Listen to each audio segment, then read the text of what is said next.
যখন আমরা জীবনে কোনো লক্ষ্যের দিকে অগ্রসর হই তখন অনেক সংখ্যক লোক আমাদের পরামর্শ দেন যে আপনি এটা করুন, আপনার সেটা করা উচিত, আপনার ওই আদর্শ ব্যক্তিরই মতো ওই পথেই চলা উচিত।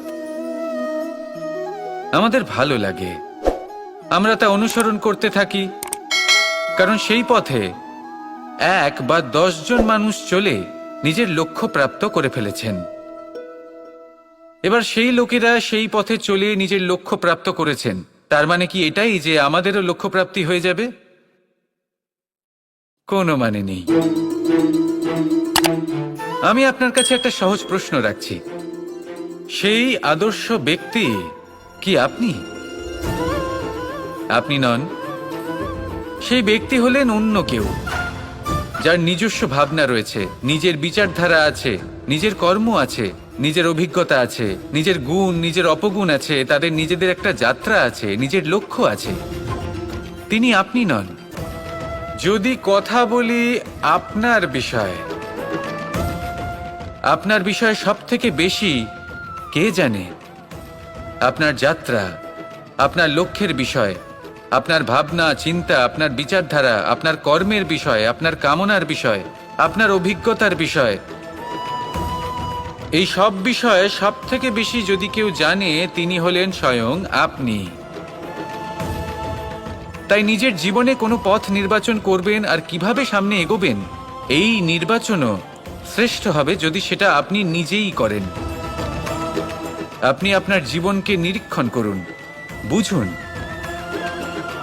আর নিজের লক্ষ্য গিয়ে প্রাপ্ত করে ফেলুন। সমাজের সামনে এমন একটা উদাহরণ আপনি প্রস্তুত করুন যাতে ভিড় আপনার পথে চলতে তৎপর হয়ে ওঠে। আসুন আর আমার সাথে ভালোবেসে বলুন, রাধা রাধা। কখনো ঘোড়া আর তার ঘোড়সওয়ারিকে দেখেছেন? ঘোড়ার ডান এবং বাম দিকে যেন একটা পর্দা লাগানো থাকে। তার কারণ কি? যাতে ঘোড়া অন্য কোনো দিকে দেখতে না পায়, শুধুমাত্র সামনে দেখে আর সেই দিকেই এগোতে থাকে। বলতে গেলে এটা খুব সাধারণ ব্যাপার, কিন্তু এর পেছনে খুব বড় এক বিজ্ঞান লুকিয়ে রয়েছে। আপনি যদি জীবনে নিজের লক্ষ্যে পৌঁছতে চান, তাহলে আপনাকে এদিক ওদিক তাকানো বন্ধ করতে হবে, শুধু সামনে নিজের লক্ষ্যের দিকে তাকিয়ে থাকতে হবে। তখনই জীবনে সাফল্য লাভ করবেন। ঘোড়া তো শুধুমাত্র এক পশু, তার উপরে লাগাম পরাতে হয়, চোখের ডান এবং বাম দিকে পর্দা পরিয়ে দেওয়া হয়। আপনি হলেন মানুষ, আপনাকে লাগাম কে পরাবে? কেউ না। এটা আপনাকে নিজেকেই করতে হবে। মনের গভীরে প্রবেশ করুন আর আবেগগুলিকে লাগাম পরান, তাদের নিয়ন্ত্রণ করতে শিখুন। আর নিজের দৃষ্টি সামনে, শুধু নিজের লক্ষ্যের দিকে। মনে রাখবেন, যদি আপনার দৃষ্টি শুধুমাত্র নিজের লক্ষ্যে থাকে, তাহলে লক্ষ্য ভেদ অবশ্যই করবেন। যদি একাগ্রতা এদিক ওদিক চলে যায়, তাহলে লক্ষ্য হারিয়ে যাবে। রাধা রাধা। মানুষের জীবনে 2 ধরনের আবেগ থাকে যা চিরকাল তার সাথে বসবাস করে। প্রথম, স্বপ্ন।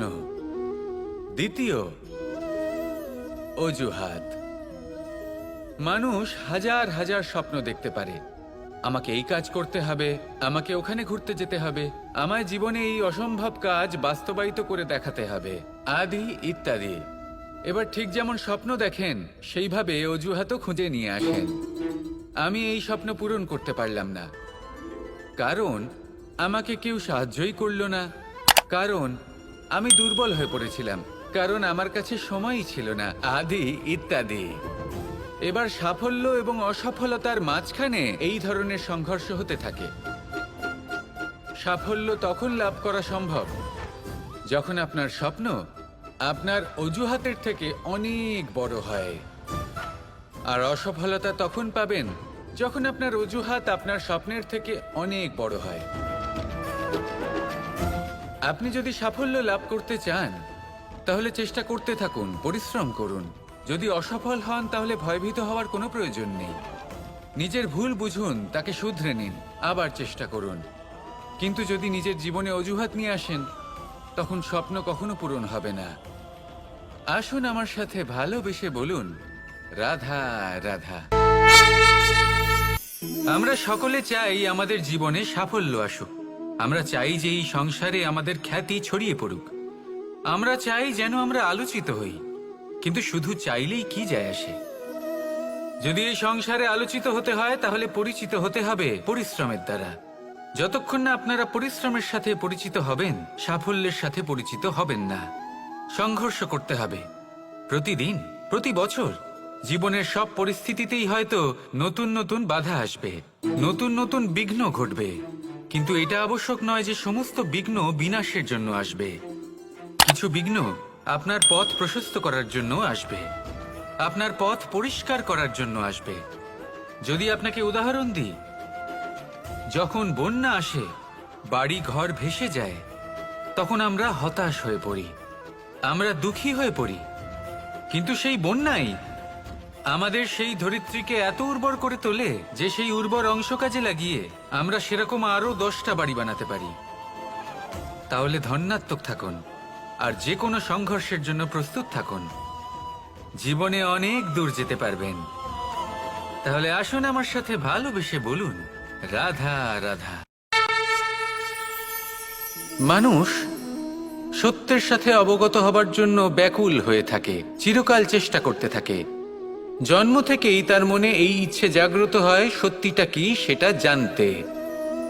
এবার এই ইচ্ছে এটা পূর্ণ কিভাবে করা যেতে পারে?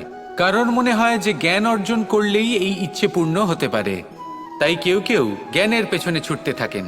কেউ এটা ভাবেন যে এই ইচ্ছে পূর্ণ করা যেতে পারে ধন আর শক্তির দ্বারা, তাই তারা ধন আর শক্তি প্রাপ্ত করতে চান। কেউ আবার ভাবেন যে অন্তরের মন্থন দ্বারা এটা সম্ভব হতে পারে। এবার এটাও সত্যি যে মন্থন করলে অমৃত লাভও সম্ভব হতে পারে, কিন্তু তার জন্য এই মন্থন করার জন্য একটা উচিত দিকে অগ্রসর হওয়া প্রয়োজনীয়। উচিত সংযমের দ্বারা সামনে এগোতে হবে, আর কোনো আশা না করে সামনে এগিয়ে যেতে হবে, তবেই এটা সম্ভব হতে পারে। একটা বাদ্যযন্ত্রের কথা ভেবে দেখা যাক। তার থেকে সুর তখনই নির্গত হয় যখন তার তারগুলি ঠিক করে বাঁধা হয়। যদি বেশি বেঁধে ফেলা হয় তাহলে তার ছিঁড়ে যেতে পারে, আর যদি ঢিলে থেকে যায় তাহলে তার থেকে উচিত সুর নির্গত হবে না। একটা অত্যন্ত গুরুত্বপূর্ণ কথা মনে রাখবেন, সত্যকে লাভ করার প্রাথমিক আধার হল অনুশাসন। জীবনে এই অনুশাসন আনুন, সত্য আপনা আপনি আপনার কাছে চলে আসবে, আর এই মন প্রসন্ন হয়ে বলবে, রাধা রাধা। আমার জীবনে পরিচয় হয়েছে অনেক ব্যক্তির সাথে, ভিন্ন ভিন্ন ধরনের মানুষ। এনাদের সাথে আলাপ হয়ে খুব ভালো লেগেছে, অনেক শিক্ষাও লাভ করেছি। আমি তাদের সাথেও আলাপ করেছি যারা অনেক উচ্চ স্তরে পৌঁছে গেছেন, আবার তাদের সাথেও যারা নিজেদের জীবনে বিশেষ কিছু করতে পারেননি। তাদের সাথেও পরিচয় হয়েছে যারা সফল, আবার তাদের সাথেও যারা অসফল। এবার এই সবই একই রকম মনে হয়। এদের মধ্যে পার্থক্য শুধুই মানসিকতার। যখনই কোনো অসফল ব্যক্তির সাথে পরিচয় হয়েছে, তখনই দেখেছি তাদের কাছে সবসময় একটা অজুহাত রয়েছে যে কেন তারা সফল হতে পারেননি।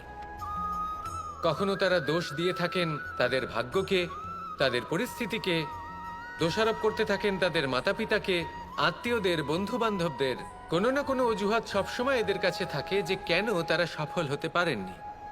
সেখানেই যখন সফল ব্যক্তির সাথে পরিচয় হয়, তাদের কাছে সবসময় একটা কারণ থাকে যে কিভাবে এই সমস্যাগুলির ঊর্ধ্বে উঠে সাফল্য লাভ করা যায়। আর সেই কারণ হলো যে যাই হয়ে যাক না কেন, সাফল্য লাভ করতেই হবে। যতই সংঘর্ষ করতে হোক না কেন, যতই সমস্যা আসুক না কেন, সফল আমাদের হতেই হবে। এটাই পার্থক্য মানসিকতার। সত্যি কথা বলতে, আপনার আজকের এই মানসিকতা হলো আপনার আগামী ভবিষ্যতের ইমারতের ভিত। এই মানসিকতা যতটা প্রবল হবে, যতটা শুভ হবে, আপনার ভবিষ্যৎ ততটাই বিশাল এবং সুন্দর হবে। তাহলে সমস্যার উপর নয়, সাফল্যের উপর মনোযোগ কেন্দ্রীভূত করুন, জীবনে এগোতে থাকুন, আর আমার সাথে ভালোবেসে বলুন, রাধা রাধা। সমস্যা, কঠিন সময়, সংকট, বিপদ কার জীবনে নেই? প্রত্যেকের জীবনে আছে। কিন্তু আমাকে একটা কথা বলুন, যদি নৌকায় ঢেউকে ভয় পেতে শুরু করে তাহলে সাগর পার করবে কে? কখনো কোনো ছোট্ট পিঁপড়েকে দেখেছেন, যে আকারে হয়তো ছোট হতে পারে কিন্তু বড় শিক্ষা দিয়ে যায়? কিন্তু আমরা শিখি না। এবার দেখুন একটা পিঁপড়েকে, যে ভোজনের খোঁজে বাইরে বের হয়, একটা ছোট্ট দানা তুলে নেয়। ছোট দানা তোলে কারণ তার থেকে বেশি সে তুলতেই পারবে না। সে দানা নিয়ে চলতে শুরু করে, কোনো দেওয়ালে উঠে পড়ে, আবার পড়েও যায়। সেই দানা দূরে কোথাও একটা পড়ে যায়, তা আবার খোঁজে, তুলে নেয়, আবার চলতে থাকে। পড়ে যায় আবার ওঠে, পড়ে যায় আবার ওঠে। সেই দানাটা রেখে দেয়, আবার বেরিয়ে পড়ে ভোজনের খোঁজে। পরিশ্রম করতে থাকে কিন্তু হার মানে না। এই শিক্ষাই তো আমাদের প্রাপ্ত করতে হবে। নিরন্তর পরিশ্রম আর নির্ভীক হয়ে কর্ম করে যেতে হবে। এটাই হলো সাফল্যের মাধ্যম, এটাই হলো জয়ের মন্ত্র, অচ্যুত অজয় অস্ত্র। তাহলে আসুন আর আমার সাথে ভালোবেসে বলুন, রাধা রাধা। কাল, আজ এবং কাল, আমাদের সমগ্র জীবন এই তিনটির আশেপাশেই ঘুরতে থাকে। আমরা সবসময় বিগত সময়ের বিষয়ে ভাবতে থাকি। অতীতে যদি আমাদের দ্বারা কোনো ভুল হয়, সেই বিষয়ে ভেবে ভেবে আমরা সবসময় অনুতাপ করতে থাকি। এটা উচিত নয়। দেখুন, অতীতের থেকে শিক্ষা লাভ করা অত্যন্ত আবশ্যক, কিন্তু সেই ভুল যাতে আবার না হয় সেই কাজটা কিন্তু আপনাকে বর্তমানেই করতে হবে, তাই না? দ্বিতীয় কথা, আমরা সবসময় ভাবি আগামী দিনের বিষয়ে, ভবিষ্যতের বিষয়ে। আমরা ভাবি যে কাল করে নেব, আজ এই কাজ করতে পারছি না, কোনো ব্যাপার নয়, কাল করে নেব। আজ কাজটা শুরু করতেই পারলাম না, কোনো ব্যাপার নয়, কাল করে নেব। আজকের দিনটাই ভালো ছিল না, কোনো ব্যাপার নয়, সেটা কাল করে নেব। ব্যাপারটা বুঝুন, আপনি নিজের সময় নষ্ট করছেন। দেখুন, এই যে কাল, তা কখনোই আপনার হাতে আসবে না। তাই যে কাজ করতে চান সেটা আজকেই করুন, অন্তত শুরুটা করুন।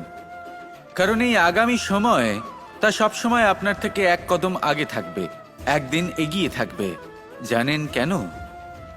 কারণ এই কাল আপনার জন্য অপেক্ষা করবে না, সেই জন্য আপনিও এর জন্য অপেক্ষা করবেন না। যা করার তা আজকেই শুরু করুন। কারণ যে বর্তমানে নিজের ভিত স্থাপন করেন না, ভবিষ্যৎকালে তার সুন্দর শক্তিশালী ভবন কখনো নির্মাণই হয় না। আসুন আর আমার সাথে ভালোবেসে বলুন, রাধা রাধা।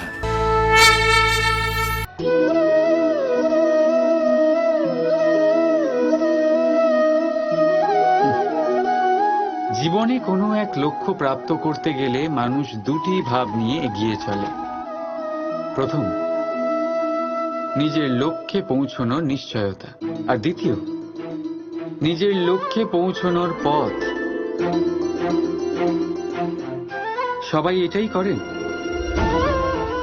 কিন্তু সবাই নিজের লক্ষ্যে পৌঁছতে পারেন না। কেন? কারণ লক্ষ্যে যখন পৌঁছানো যায় না, মানুষকে কিছু বদলাতে হয়। কেউ নিজের নিশ্চয় লক্ষ্য বদলে ফেলেন, কেউ নিজের পথ। যারা নানান পথে চেষ্টা করতে থাকেন তারা সফল হয়েই যান, কিন্তু নিজের নিশ্চয় লক্ষ্য যারা বদলান, সাফল্যের স্বাদ তারা কখনোই পান না। তাই নিজের নিশ্চয় লক্ষ্য কখনো বদলাবেন না, কারণ নিশ্চয় লক্ষ্য হারালে পূর্ণিমার রাতেও চন্দ্রগ্রহণ দেখা যায়। নিজের নিশ্চয় লক্ষ্য বজায় রাখুন, আপনি সাফল্য অবশ্যই পাবেন। রাধা রাধা।